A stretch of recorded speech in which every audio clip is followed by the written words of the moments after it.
Hello and welcome, ladies and gentlemen, to the WFO Show, the only show that covers the world of open-wheel racing at the speed you want it, wide open. I am your host, AJ Job. Sitting with me, we have a plethora of guests, some wonderful guests, some not so wonderful. Billy Raleigh is here tonight. You know him. All right. Yeah, a little familiar to you, nothing special, but we have two new hosts to join us tonight. We have a racing photographer and the first lady of speed here, Jennifer Peterson, is joining us as well. Hello, guys. And the most important person, the one you're all here to see and listen to, the 2011 National Sprint Car Hall of Fame Rookie of the Year, Logan Jarrett, is with us tonight. How's it going, Logan? Pretty good. Glad to be here. Well, as you all know, this show is going to be all about USAC, okay? Now, yes, the USAC season has already started. They run 2 races in Florida, I understand that, but you cannot tell me anything about that because the USAC Sprint Car season does not start until you have tires. Hoosier tires on Hoosier dirt. So, this weekend at Lawrenceburg Speedway, you will have that. The USAC season will commence. So, we're going to preview that tonight.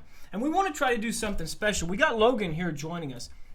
And you know what this show is all about. This is the WFO show. We do things wide open, no BS, nothing that it can even be remotely looked at as promotional stuff. Because there's a lot of shows out there that do interviews with drivers, and that's great. It's wonderful. It's good information to have. But it doesn't really let you get to know them.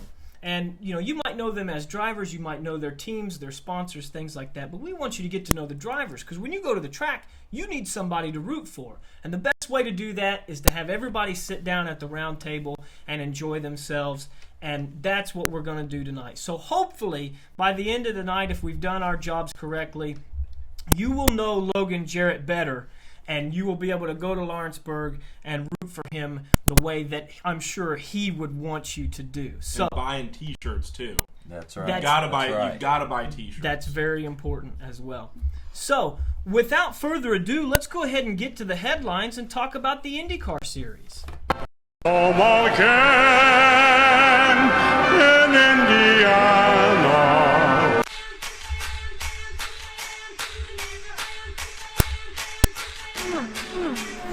The new track record.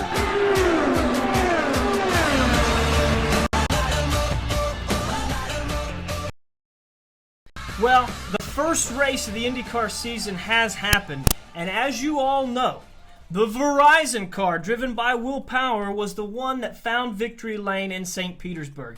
Kind of funny that we see the Verizon car hit victory lane considering it's the first race of the Verizon IndyCar series, but you should expect this. I mean, it's not NASCAR, it's not completely fixed, but it's a good thing to see happen for sure. Well, he won the last 2 races last year, so it's not like it's some sort of big shock. Not quite unexpected, and just like sure. Just like in the F1 opener, how Vettel was laying back just to spot some people some points, that's all my boy Juan Pablo was doing too, just to be aware. Well, you know, that's sort of the thing. Juan Pablo didn't have such a great race. He was 15th. But a guy that was not 15th was Will Power, who made an outside pass in turn 1 to get by Takuma Sato, your pole sitter, on lap 31, and never relinquished the lead again. However, there was a point of contention in this race, and I don't know if you guys seen this. But Will Power, on the first restart of the season, a lot of people were upset at Will Power. In fact, Scott Goodyear and Eddie Cheever actually said on live television that was a terrible move. They're friends with Will Power, but that was completely disgraceful, uncalled for, everything else, which is a little ridiculous if you ask me. But Will Power brings them, okay, there's 2 cones set up. There is a restart zone. IndyCar officials tell them, you need to restart in this zone. So Will Power, after the pace car leaves, he stays at a consistent speed, gets inside the restart zone, and goes. IndyCar telemetry shows no brake checking, no slowing down. Will Power done everything right. However, the cars a little farther back, about 5 to 15, could not handle this, Billy. We saw Marco Andretti Jack Hawksworth was out at that point as well. All kinds of craziness ensued, and Will Power caught the blame for this. Fair or foul, Billy? What do you think about this Will Power restart? Foul. Everybody else needs to get over it. It's if you get beat, you get beat. The three of us that are sitting around this table have driven race cars before. I personally sometimes feel responsible for what me and Jake Moore called the dirty fuel injection starts at Peru back in the day. When you had fuel injection, you could load the car down so slow, and everybody with their R6s on their carburetors is sitting there grabbing the clutches and everything, and you can take off and go. Will Power didn't do anything wrong. He took advantage of what was given to him. He didn't do anything wrong. He started where he was supposed to start. He didn't brake check. He didn't lift. Move on. You got beat. Why can you just not get beat? Yeah, that's all. What was funny about this deal was Helio Castroneves and Ryan Hunter-Reay had no problem with this. They expected a restart because they're like race that. car drivers. However, on the next restart after the yellow, IndyCar officials actually warned Will Power because he started earlier because he was trying to make sure that nobody got jammed up again. No, let's be real honest. He went earlier, not so everybody could get jacked up. Anybody else that's been driving a race car knows you don't restart in the same place twice. Well, you could say that. That's true. You don't. Now, see, Helio Castroneves, the guy that was right behind him, actually called his teammate Will Power a wanker. And everybody's upset about this. Logan, you're used to this sort of thing. They stick a cone on the outside of turn 4, or they send it down the backstretch. You go, you hit the cone. The cones were on the track. Is this something that we just need to put away and congratulate Will Power for an excellent race? Well, you definitely got to congratulate him for getting out there and winning. And Billy was right. You don't restart the race in the same place twice. That's just, I guess, just an instinct. And I say just put it away and go on with it. He won the race, so. Yeah, it sounds a little bit like sour grapes. And I got to tell you, I've seen plenty of brake checks and restarts like this before, and nobody really cries then. The guy that crosses the finish line first is the one that wins, and that's all there is to it. So that's enough about the race this weekend. How about let's talk about races coming up? Here's a name that everyone is likely to remember. Paul Tracy is going to join the NBC Sports Network's broadcast team in the booth. We're talking about the mouth from Canada, Paul Tracy. Billy, what kind of madness are we going to see the first time Paul Tracy has a microphone at an IndyCar race? Probably about the same as what you're getting here with me. Paul Tracy's always been my hero because who did he punch in the face that time? Like, ran down, it was a street course, and I remember he's just strolling along the side of the street like he's just walking with all this on, gets up to it and just drops him. Why? Because he's Paul Tracy. Well, that's what he does. I like Paul Tracy. If you're going to talk about Paul Tracy, you might as well talk about who he's not punched or who he's not yelled at. He did not win the Indianapolis 500 like he thinks he did. That's true. But I think it's nothing but good. He brings controversy. What better way to make an opinionated person? I mean, let's be real honest. I'm a very opinionated person when it comes to this kind of stuff, and our show's not that big yet. Yeah. You put me on a stage with a few million people watching, that's a very dangerous activity, and Paul Tracy's in the same boat, and I welcome it. I wish they'd get rid of the rest of them, actually, and just have Paul Page in this Dear IndyCar, Paul Page, and Paul Tracy. Yeah. That's it. Get rid of Jan Beekes. Get rid of the rest of them because I don't like them. But do those and resurrect Tom Carnegie. It's going to be resurrect Tom Carnegie. Well, that would be nice. I think we would all like that. Jennifer, this show is all about opinion. It's all about people talking and saying exactly what they feel. But when you get into a corporate environment, when you're talking about national television where IndyCar is trying to promote itself to all of its viewers, is it safe? I mean, is phone when he can pop off at any time that nobody's going to enjoy? I don't know. Please don't laugh. I don't know who Paul Tracy is, but if he's just some people listen just because they want to hear someone say something stupid. So I don't know really if it will turn off fans. Sometimes people complain all the time about Kyle Busch or something, but guess what? They still watch NASCAR every Sunday, and yet they love complaining about them. So. And that's the first thing that makes Sports Center highlight. Logan, I'm sure you're familiar with Paul Tracy. We're going to have some highlights out of this. And hey, bash a guy for that. No, absolutely not. It's going to be very interesting, and I'm looking forward to it for sure. Townsend Bell is going to be the guy that it goes along with Paul Tracy in the booths. So it is going to be very interesting. Lee Diffie is Robbie going to head Buell that was up the as other well. one that should be on the show. Robbie Buell. I don't. He was a terrible driver for the most part, but he could really announce a race. I really don't know that I'm going to agree with you on the Robbie Buell You can thing, disagree, but that's fine. We'll pass that up. But anyway, that's enough about IndyCar. Let's go ahead and move on to Formula One.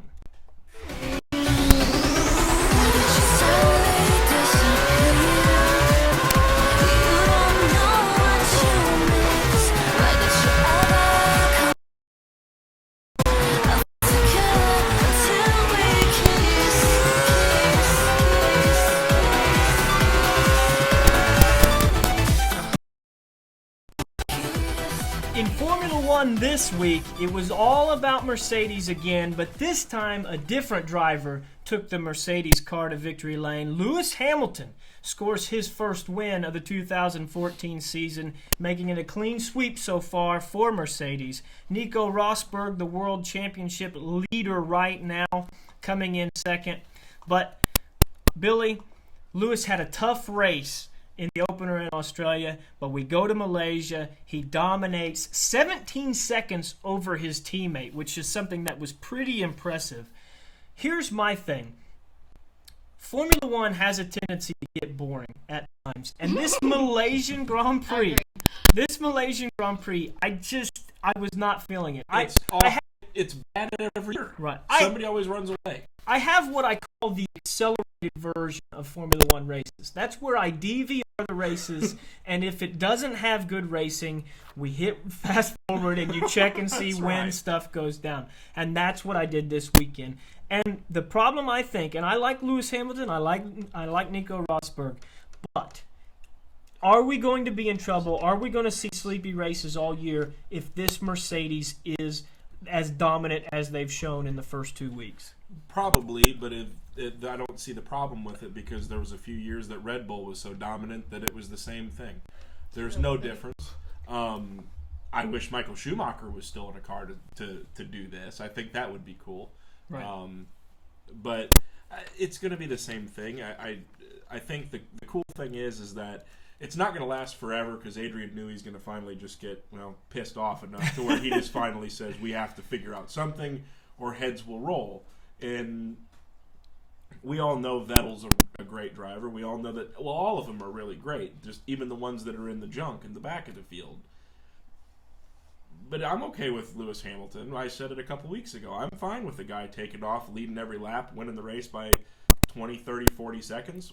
I said it before. One of the best races I've ever seen was the King's Royal where Sammy Swindell lapped the pole sitter and lapped up to fourth. Well, I'm totally fine with that. That's all well and good, but Logan, I mean, it's one thing to see a dominant performance in one race. It's another thing to see that repeated every single week. Are people going to keep tuning in to Formula One if we can't get some competition? Because we've seen 4 years of Red Bull domination. Now we're looking at Mercedes dominating this year.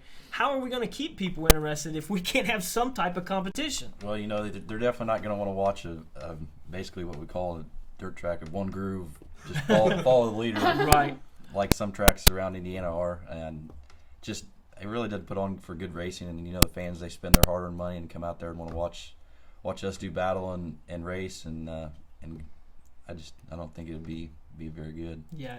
The funny thing is I can always, anytime I can relate something as big as F1 to Indiana Sprint cars, that makes me happy. 2007 and 2008 when Stanbro won like 4 million races out of the 3 million he ran. And yes, I said that right. He won more races than he ran somehow. The tail tank on that thing, DRC, nice plug, Logan, was Thank you. that tail tank was completely coated, but yet everybody still went. Even though you knew, we're probably running for second, maybe even third, because Stanbro could win and his mustache could take second. That's right. That's how dominant that team was. I'm totally cool with that. Because there's going to be a point in the season where Hamilton screws up or the team messes up and they put him out on softs when they should put him on primes or something, where he's going to have to start 8th or 9th or, completely pull a Ferrari and miss the show completely, have to start. It's going to work out. It'll be okay. Well, how is this possible? Billy Rowley, the voice of reason here. I don't know. I'm fine with that. I'm going to agree with you for right now. I do have some concerns, though. I'm not totally sure about that yet. Now, one thing that was interesting from this Formula One race, Felipe Massa ignoring Williams team orders and staying in front of Valtteri Bottas on older tires, possibly costing Bottas and Williams 2 extra positions. And as we know, the constructors' points are so very important, because if these guys get paid by how they finish in the constructors' standings. So Billy, we talked about this at the beginning of the season. Felipe Massa was going to Williams to be the number 1. He's always been the number 2. He's always been told, hey, you watch what this guy's doing. Fernando is faster. Fernando is faster than you. This time it was Valtteri Bottas is faster than you. And he said, no, that's not going to happen. Is that okay? If you guys could see, and I'm not going to do it because I'm lazy, but I will stand up and applaud Felipe Massa. The man has been through hell. He got hit in the face with a spring, okay? You've ran dirt. You know it hurts when you get hit in the face with a rock. Got hit in the face.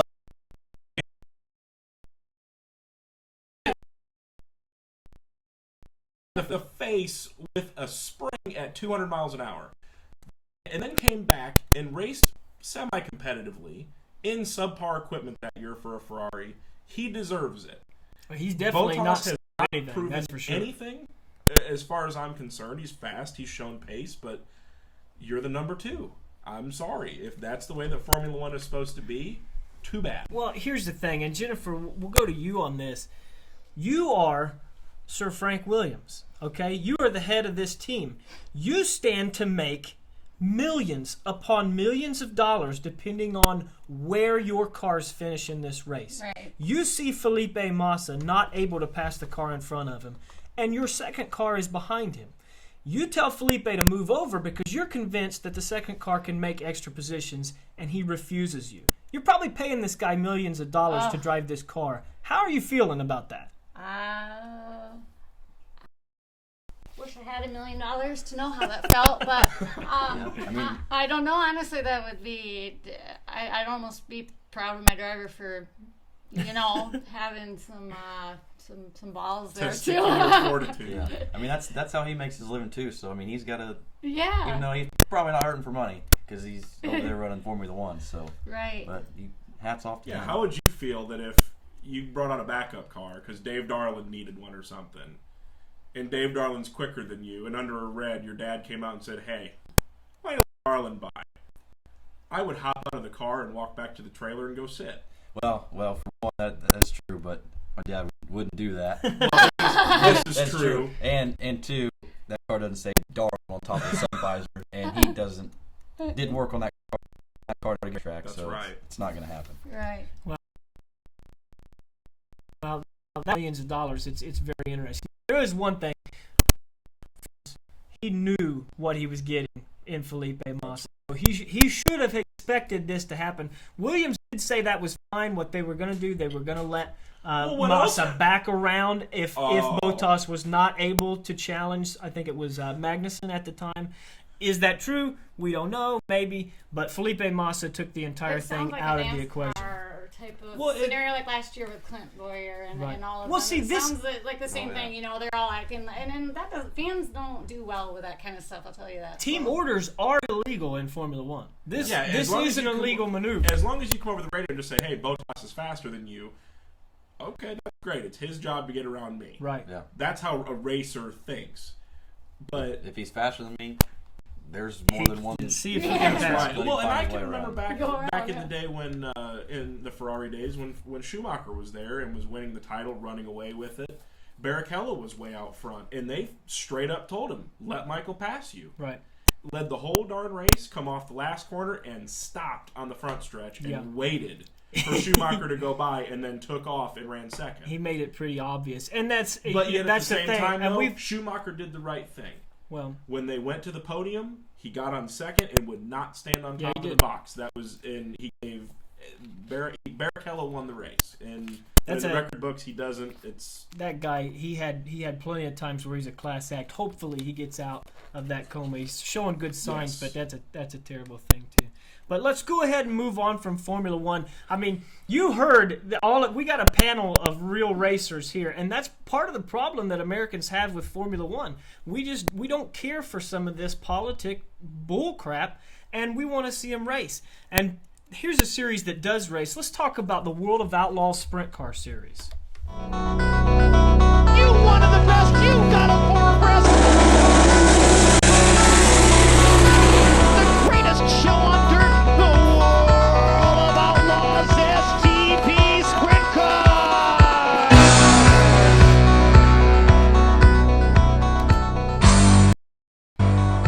Well, at Merced Speedway last week, a man maybe you've not heard of him, but plenty have, and I'm sure plenty more will in the future. David Gravel, powering to victory in the World of Outlaws Sprint Car Series, took the lead on the outside of Kyle Hurst on lap 25, led the remaining 15 circuits. Last year's Kevin Gobrecht, Rookie of the Year. This is his first World of Outlaws victory. I mean, this is a big deal. And it was second. I think you're right. Actually, he won 2 years ago in his family car. Yep. And he set quick time at Merced with a track record. Yes. So I mean, this is interesting, and we've seen multiple victors in the World of Outlaws Sprint Car Series so far. Are we going to continue to see these guys excel on certain tracks? When are these NASCAR-funded teams going to take over? But I mean, you know, guys like Abreu, Gravel. I mean, we've seen great racing so far this year. These are great signs that we're seeing. Well, and David Gravel was really, really fast when he drove Bill Rose's car out in California last year as well.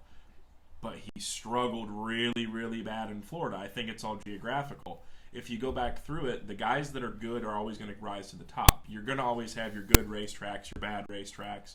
He seems to just do really, really well in California. He seems to do really well on Merced Speedway, if I remember correctly, is the smallest racetrack they run on.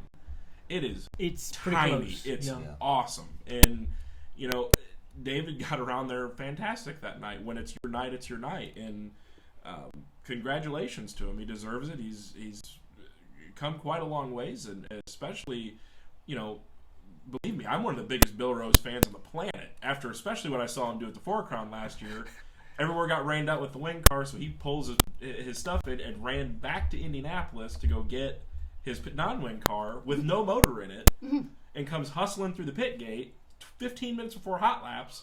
They're pulling the motor out of the wing car to put it in a non-wing car just so he can race. But Bill Rose has never been elite in a World of Outlaw car, at least at that level. He's always been fast, shown signs of brilliance, but David Gravel did phenomenal last year in it. So, I mean, David Gravel's a heck of a shoe, and I just hope for Mike Job's sake with TJ Racing Oil that he can pick up the pace in the 59 car. Right. That is a TJ Racing Oil driver right there. And but congrats to him. He deserves it. It's definitely good to see. There was a few issues for these guys that we've seen win races so far this year. Steve Kinzer and Madsen fighting with Mason Moore at the front of the field. Henry Madsen, who looked to be one of the quickest cars on the track, ended up upside down. We know Kerry Madsen is good on those type of racetracks, and we'll probably see more. Funny here, the top three cars were all number 83. It's kind of interesting. You got David Gravel, Tim Kading, Kyle Hurst, Joey Saldana, and Paul McMahon, and that leaves your standings. Okay, and this is what I want to talk about, Logan, because we're seeing a very diverse field, and it's not all up to those NASCAR teams so far this season. You got Paul McMahon leading the points, then Donnie Schatz, Darren Pittman, Kerry Madsen, and Brad Sweet in the top five. And I asked the same question to Billy. Do you expect to see this type of thing? I mean, we have healthy winged sprint car racing out in California. We know how healthy it is in Pennsylvania. And as these teams travel around, are they still going to be able to compete with these NASCAR teams, or will we see that dominance? Maybe Schatz starts getting on a roll, and we don't see quite so many different race car drivers coming into victory lane.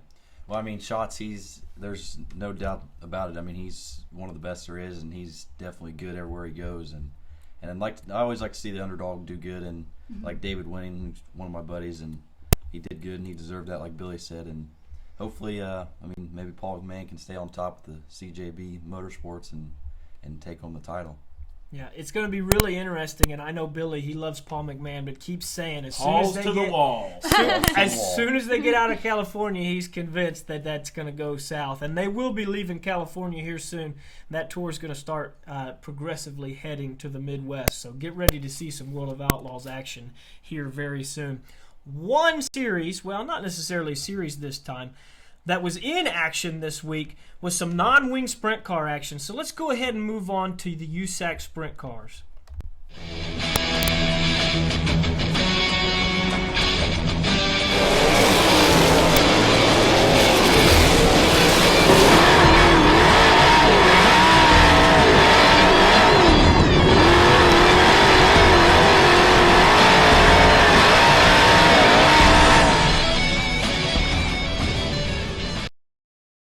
The No Way Out 40 Jesse Hockett Memorial took place on Sunday afternoon at the Brownstown Speedway, and you shouldn't be surprised about this. The guy who's been on the top of the USAC Sprint Car Series the past 2 years, Brian Clausen, took the victory. So, WFO show man Billy Rowley was there. Billy, I mean, I seen we were live tweeting the event. Everything looked wonderful, and we were having a lot of fun. And all we saw from your tweets were, the track is terrible. It's huggy pole on the bottom. Now everybody's on the top. What's going on? Was this a good race? Because the feature sounded like it got a lot better. If that was a race in the middle of the summer, people would have been a lot more upset about it than they were. Let's call it what it is. It was the first time that all of us had really gotten out to go see a sprint car race. Just like I said a couple years ago, I drove 3 hours to North Vernon to watch Dakota Jackson take 6 laps and hot laps, and then it started to rain. I was perfectly okay with paying my $20 to see that. But the race wasn't bad. It was good. I was really, really shocked that what Tyler Courtney and Jordan Kinzer did, that Tyler Courtney came from 20th and Kinzer came from 19th and ran 4th and 5th. And honestly, if Courtney would have caught another yellow 5-10 laps earlier, he probably would have been 3rd, maybe even 2nd. I don't know if he would have had anything for Stanbro. He definitely didn't have anything for Clausen, but I guess my issue was I could hear motors idling under green. And that to me is not a race. Right. That is slick racetracks to a cushion, somewhat okay. Yeah. That's a race where you could throw a slide job, where you could, roll the bottom and actually use the throttle, where you could run through the top. Somebody on Indiana Open-Wheel said it was a great race. There was 3 grooves all night. I personally didn't see that at all. There was a few good runs. Chad Basflug got pushed off the back straightaway in his heat race and came from the back and almost transferred, but still missed the show. Personally, I thought the format was almost. I like the fact that they're trying different things, but I didn't like the format. Clausen set second fast time in his group, starts outside the front row, wins his heat race, gets to start on the pole of the feature because he won his heat race. Yeah. That's not right. Right. Especially with him starting straight up like that, and everywhere else you go inverts. So especially if you had a bad qualifying run. If you went out late in your group and you qualified, the track deteriorated immediately. I mean, right after the first group, and maybe about the first 3 or 4 guys in the second group, the track was still okay, and then after that, it just, like you said, it just went to black slick. Yeah, I mean, well, you were out there. I mean, it was to the point I thought where I believe I even tweeted it that I was watching the No Way Out ice capades. It was, I was happy with it just because of the fact that it was a good race, but at the same time, what made it a good race shouldn't have. Well, I mean, yeah, Brady Short was busting it around the top in the feature, and Clausen was rolling the bottom. Sure, that's a cool race, and we're going to talk about what me and Jennifer used to believe was a good race, myself 10 to 15 years ago, her a few years ago, last year, comparatively to what we see on a weekly basis in Indiana now, I wasn't feeling it. Now, granted, I was absolutely thrilled to be at a racetrack. I was thrilled that there was no rain. Someone told me that writes for a magazine, and now he'll remain anonymous, said, are we watching some Michigan dirt track racing? So in all honesty, I was excited, but I think now after you said, you know what, it's spring, we're all happy to be at a race, so maybe that's why I thought I even said it to you. I feel like I'm going to Winston and racing, and I know Brett Mann appreciates that reference too. Yeah. Well, so, I mean, you got to remember too. This was, it rained most of the week. Brownstown decided we can't run it Saturday night. We're not going to get the show in. They moved it to Sunday. They wanted to get the show in. And we're talking about day racing here, Logan. I mean, you're talking about non-wing sprint cars with these gigantic tires that we're putting on the cars now. The pits had more moisture than the race. Yeah. Well, I can understand that, but it's day racing. You're going. I mean, is this what you've come to expect from a day race with the sprint cars today? Yeah, but not slamming Brownstown or nothing. But that's the typical Brownstown. Yeah, Right. that's what I heard from everybody. And then real quick, I asked a couple of drivers what they thought of the track, and before the feature took place and before the heat races, I heard several people say they thought it was going to be some damage done that night. And I said, well, I heard one person say that they thought it might be fast, and I was hoping that it would be. And then, long story short, at the end of the night, I went up to Aaron Fernie and asked him, why did it look like you guys were in slow motion sort of coming out of two? And he explained it to me, in layman's terms, that it was so slick, it was practically stop and go. So, but all in all, I still enjoyed it and got some great video footage and photos, and I had a great time at Brownstown. So I'm not saying nothing negative. I don't think you had a great time though, Logan. You guys had some struggles there. Yeah, it definitely wasn't one of our best, but hey, it's first race of the season, and there's a lot of drivers there too. Yeah, and that 50 cars. That just comes as part of being a racer, and that stuff happens. So look forward to going on to Lawrenceburg with better times, and just try to do good and get on a track where you can actually use the hammer. Yeah, that's the key. And get on the wood. Yeah. Yeah, I mean, that's for sure. Lawrenceburg these days, it's they changed it from the quarter mile. We're talking high bank. Oh boy, if you've never been to Lawrenceburg Speedway, I can't wait to go. You need to go. But I gotta say, you can say what you want about Brownstown Speedway. To have racing for guys like Tyler Courtney and Jordan Kinsler to come from the back of the field. Tyler Courtney day sprint car racing. Car. Yeah. So congrats to Tyler Courtney that's in a part of car. it too. I just day sprint car racing. Nobody does it anymore. That's the reason why they don't do it. So you just can't put too much to that. Me and hi Tony. We know you're at home putting together a race car right now, but me and him were talking the other night. It's the same exact thing. The people from the past that always say, oh, in the 60s it was great, in the 70s it was great. I've seen races from back then on video. I watched a race on YouTube the other night that had 6 cars in it at Langhorne on a mile, and the track was the dustiest thing I've ever seen in my life. And it was all like that all the time. They ran on day tracks back in the day. Why don't they anymore? Because there's these great things called lights, and when it gets dark, the sun's not baking down on it.